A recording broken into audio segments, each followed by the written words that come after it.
Ik wilde altijd eigen beesten hebben. En dat ik er nou zoveel heb, ze geven me inhoud aan mijn leven. Come ducks. Come, let's go. Come along. Okay, let's go. Let's go.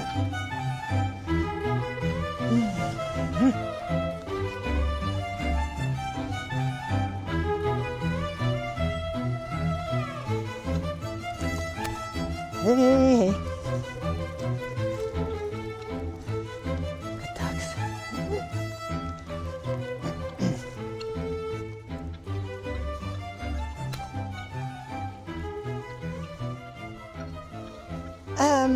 Eigenlijk weet ik het niet. In het begin heb ik ze heel erg beschermd tegen de honden. Toen waren ze jong. En ik dacht, die dunne nekjes, ik weet niet wat de honden doen. Toen had ik ze aan de lijn en langzaam introduceerde ik ze. En op een gegeven moment wist ik dat ik ze los kon laten. Dat was gewoon thuis. En ik ging lopen en ze gingen mee. En ik probeerde ze terug te behalen en ze gingen weer mee. Toen gingen ze maar mee. En in het begin een klein stukje en dan gingen ze al kakelend weer terug. En nu gaan ze mee waar ik ook naartoe ga, zelfs met de fiets. Let's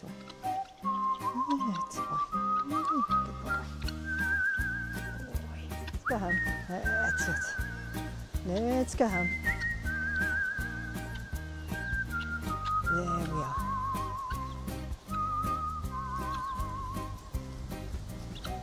There we are. Ik heb ze gekregen. Het zijn Zuid-Afrikaanse inheemse vogels. Dus daar lopen ze gewoon rond. En in mijn jeugd hadden we ze. En dat geluid doet me denken aan mijn jeugd. Ik ben geboren en getogen in Zuid-Afrika.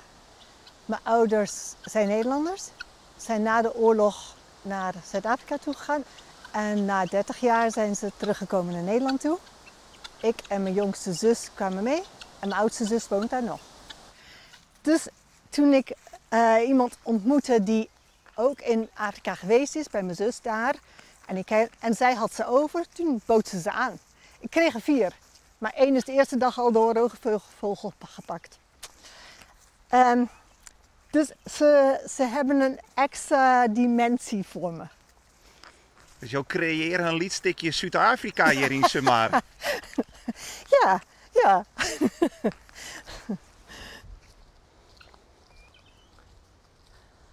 Wat voor gevoel jouwt het jou had je met dit wonderlijke viertal erin gaan? Vrij, harmonieus, maar ook levend. Met alles wat er gebeurt. En ook taal wat ik niet altijd begrijp.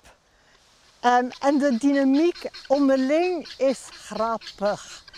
Dus eentje die hem altijd volgt. 2 die haar volgden. Nu lijkt het als alle 3 weer hem volgen. En soms hebben ze ruzie. Maar dan komt hij tussen beiden. En dan probeert hij ze blaffen en tussen beiden om op te houden met ruzie maken. En lukt het je wel eens om maar de hoen voor te gaan zonder dat er geen iets mooi gaan? Dan moet ik door het huis heen sluipen. En dan doe ik de honden in de auto en dan rijden we weg. Of ik ben wel eens op de fiets heel hard weggefietst en dan luid protest en dan blijven ze achter. Maar ik weet niet of ik het nou nog voor elkaar krijg, want ze komen zo besloten achter ons aan. Ze willen mooi. Ja, ze willen maar. En ze zijn heel fit, want ook als we hard gaan, ze blijven hollen op die kleine pootjes.